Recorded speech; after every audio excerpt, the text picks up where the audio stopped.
why don't we jump into our best and worst here? And Hoge, since Greggy's out there, I think, getting the tweet out or something, talking to fans, why don't you start with your best and your worst, Adam Hoge?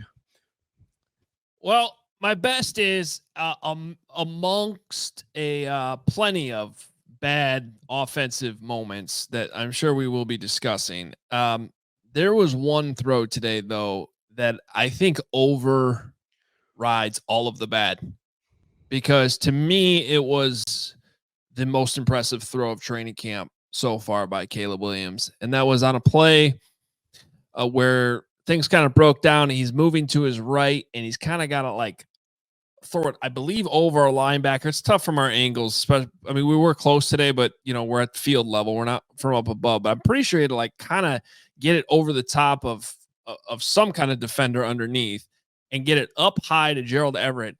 And he threw this thing, first of all, with way more velocity than I expected.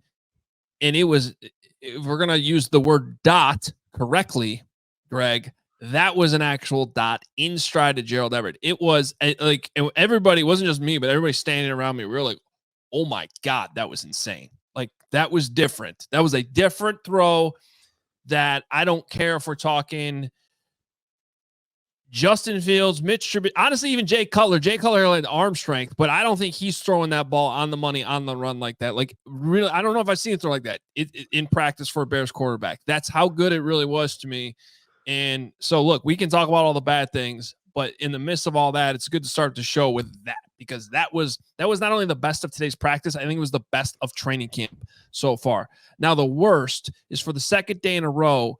I think it's 2 days in a row. It's definitely the second time it's happened. But Montez Sweat knocked the ball out of Caleb Williams' arm in a way that, like, you're actually hitting the quarterback. And he got kicked out of the drill for doing that. I mean, Matt Eberflus was like, you're out of here. Not out of practice, but out of that drill, and took him over to the side and said, you're going to be sick if anything happened to him. So, like, we get it. Montez Sweat's really good. He is causing problems for these tackles right now. Darnell Wright's got his hands full over there on the right side. But please do not touch the guy that just had that miraculous throw to Gerald Everett that I just talked about, because nobody else can do that right now remotely on this Bears roster. All due respect to your guy, Tyson Bagent, Carm. So best and worst right there. I think on both ends of the spectrum, really, really good. And also, come on, man, let's not hit the quarterback, follow the rules, and it should never come to the head coach having to kick a veteran like that out of a period. Excellent start, Hoge, and I want to underline some Flus things coming up here. But, Greg, go ahead. Give me your best and worst, my friend. I mean, yeah, there's a bit of a theme for me. I mean, honestly, best could be the entire secondary, especially the DBs just had a great day today. First team, second team, third team. They were making every throw a contested one, really making life difficult on all three quarterbacks. But the guy that stood out to me is this dude, Reddy Stewart. And I'm like, I always love that moment in camp where a guy makes a play or starts to make a few plays, and it's enough for you to go, all right, who is this dude? And you start really looking into it. And you look at the roster sheet. Then if he piques your interest enough, you'll see where he's from. He's out of Troy. And this guy is a ball hawk, man. Like he has an aggressiveness to him. He got an interception. He had a pass breakup. And you can also just tell, at least from my instincts in terms of what I'm looking for at camp, and the way the sidelines responds to him. And typically when the whole sidelines is really going nuts for a guy, that's an inclination to me that he's turning heads in the locker room, in the practices that we don't see. So I was really impressed by Reddy Stewart and the entire secondary in general. That was my best. My worst, and I put it in Notion, and we all know that I'm a prisoner of the moment at training camp, but what I put in Notion was the entire offense in every facet. I'm going to order $30 of Taco Bell, and then I'm going to throw up, because today was just a very sloppy day from the offense across the board, and it's hard for me to pinpoint a worst. You had the offensive line can't block very well. The center had a fumbled snap with the second string. There was a couple snaps that Caleb had to corral in. Caleb, for his he definitely can throw some darts, man. He's got a hell of a fastball, but there was accuracy issues. There were times where in one-on-ones to Keenan Allen, the ball placement wasn't exactly right. Roma Dunze jump ball that I felt was a touch underthrown. He's throwing into traffic that a couple times throwing across his body into the middle of the football field where the ball's getting tipped up in the air 20 feet. And those are the kind of balls that get picked off all day long. You had penalties, false starts, a delay of game. The false starts, the defensive line, blinks and these guys are jumping. So obviously the defensive line's got them nervous. In the 2-minute drill, they did like this simulated. Let's learn how to get up to the ball and down it. They're not doing that properly. It's like everything across the board, in my opinion, for the offense. It was for lack of a better word, a crap show. I just. And for me, I've always said you go to practice and all we ever root for is the offense and the touchdowns, and the defense plays for this team too, as Charles Tillman once said to a Bourbonnais crowd. And so, I'm just excited to see the day that I go to practice and the offense completely dominated training camp, but I'll wait for another day. Can we apologize? I think we're having a slight audio issue, not like yesterday's audio issue. So fingers crossed that slight audio issue will go away, and I hope you can hear what I'm saying. I'll give you my best and worst here. Look, Keenan Allen, this dude is impressing me nearly every practice, so I'm going to give him love today. Keenan Allen is open. Keenan Allen is crafty. Keenan Allen just looks like he knows what he's doing. I see him talking with Caleb on the sidelines. I really think the Bears went out and got a quarterback's best friend here, a vet who knows exactly what he's doing. And I'm not saying he's going to lead the Bears in receptions this year, but he's going to get a lot. That chemistry is starting to build. My worst on the day is the same stuff that we're talking about. The false starts are becoming bizarre. And when they went into 11 on 11 and the first two plays, false start.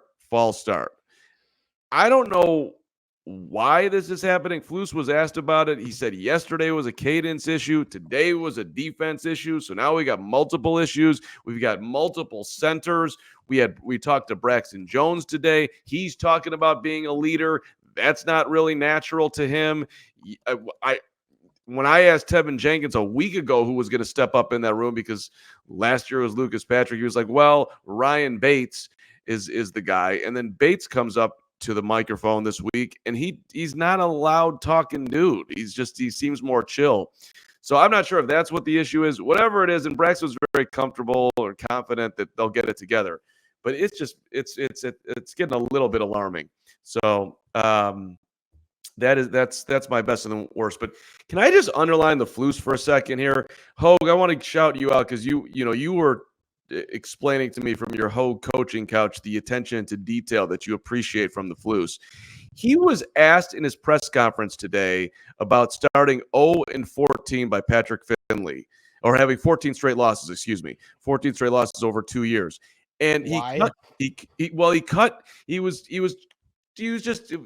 setting up the question, Greg, to like think about how far you've come and that you were once there and they were going to fire you and now we're here and all of that. But so he starts it with the 14 losses in a row, and Flus cuts him off. It's like that's a Debbie Downer question right there.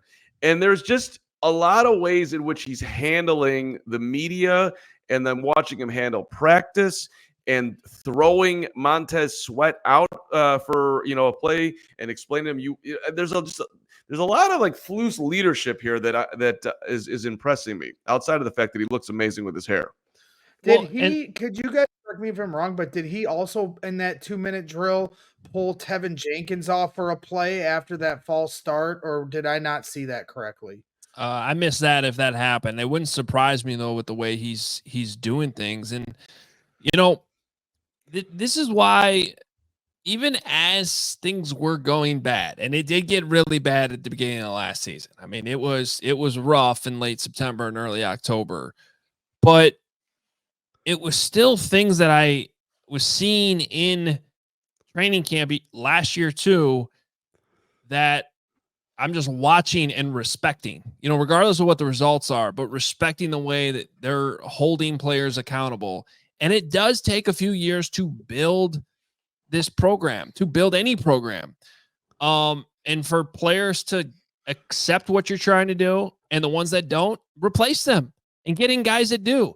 So this is a process, and I think we started to see things turn in the right direction. But when I see, like the other day, he didn't like how the defense ran out of the field in a drill.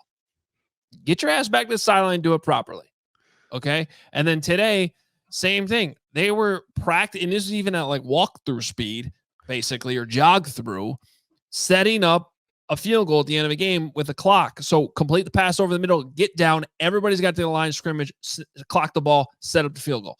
Okay. It's a thing we've seen a million times in football. He didn't like how they weren't urgent. There was not enough urgency doing it. So he immediately said, get back here. We're going to do it again the right way. And then they did it again the right way. Like it sounds like simple things, but I'm telling you, a lot of coaches talk up the details and they don't back it up.